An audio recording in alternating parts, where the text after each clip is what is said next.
नमस्कार सभी को।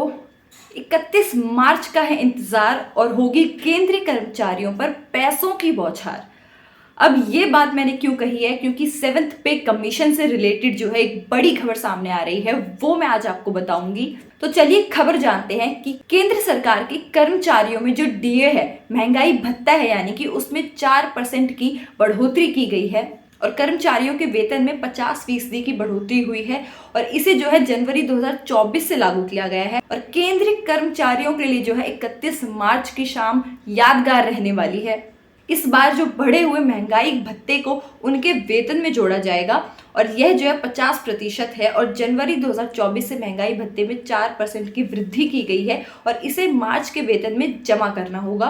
और इस बार बैंक भी जो है 31 मार्च यानी कि रविवार है उस दिन, और उस दिन बैंक भी खुले रहेंगे और वित्तीय वर्ष के बाद होने के कारण बैंक जो है काम कर रहे होंगे। और हालांकि जो है आम जनता के लिए बैंक बंद रहेंगे, लेकिन केंद्रीय कर्मचारियों के लिए वो खुले रहेंगे और उनका वेतन जो है 31 तारीख तक आने की पूरी संभावना जताई जा रही है। और इस बार जो वेतन आ रहा है इसमें जो है कई प्रकार के भत्ते जोड़कर जो है अधिक पैसा उनके लिए आएगा। इसीलिए मैंने आपको शुरुआत में कही कि इस बार जो है केंद्रीय कर्मचारियों पर पैसों की बौछार होने वाली है।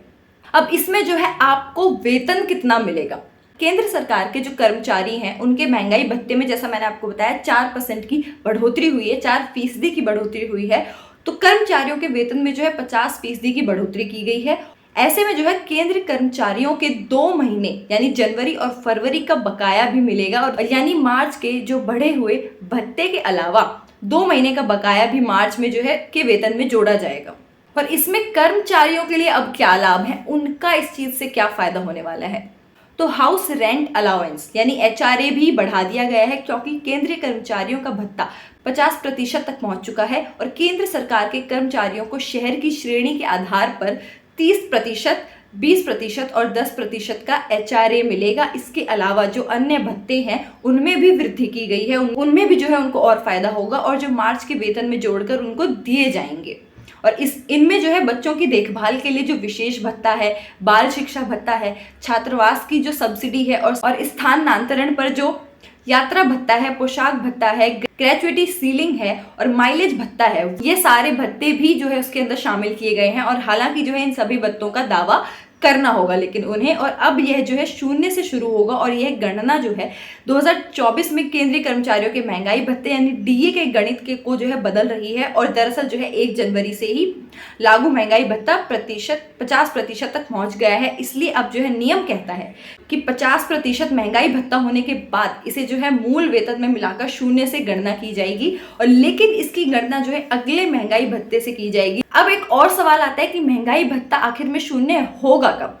तो उसका जवाब मैं आपको देती हूँ कि जितने महंगाई भत्ते की गणना जो है जुलाई में की जाएगी, और क्योंकि सरकार वर्ष में केवल जो है 2 बार महंगाई भत्ते को बढ़ाती है, तो मार्च में मंजूरी दी गई थी और अब अगला संशोधन जुलाई 2024 से लागू किया जाना है। और ऐसी स्थिति में महंगाई भत्ते का विलय ही किया जाएगा और इसकी गणना जो है 0 से की जाएगी, यानी जनवरी से जून 2024 के लिए AICPI इंडेक्स जो है तय करेगा कि महंगाई भत्ता 3%, 4% या उससे अधिक होगा या फिर नहीं। और स्थिति स्पष्ट होते ही जो है कर्मचारियों के लिए मूल वेतन में 50% महंगाई भत्ता जोड़ा जाएगा। तो 7th पे कमीशन को लेकर ये बड़ी खबर सामने आ रही थी केंद्रीय कर्मचारियों के लिए, जो आप तक पहुंचाना बहुत ज़्यादा ज़रूरी है कि 7th, 8th जो भी पे कमीशन है उनके अंदर कितना महंगाई भत्ता बढ़ा है, कितना डीए बढ़ा है और किस तरीके से क्या फ़ायदे उनको देखने को मिल सकते हैं, आप लोगों को देखने को मिल सकते हैं, केंद्रीय कर्मचारियों को देखने को मिल सकते हैं। और अगर आपको इस वीडियो से इन्फॉर्मेशन मिली है तो मैं उम्मीद करती हूँ आप अपने जानने वालों में भी इसको शेयर करेंगे ताकि उनको भी इसके बारे में पता चल सके। और जो भी आपकी राय है, आप कुछ भी कहना चाहते हैं तो कमेंट्स में लिखकर बिल्कुल जा सकते हैं। और मेरा नाम है साक्षी, CCN News 24 से। धन्यवाद।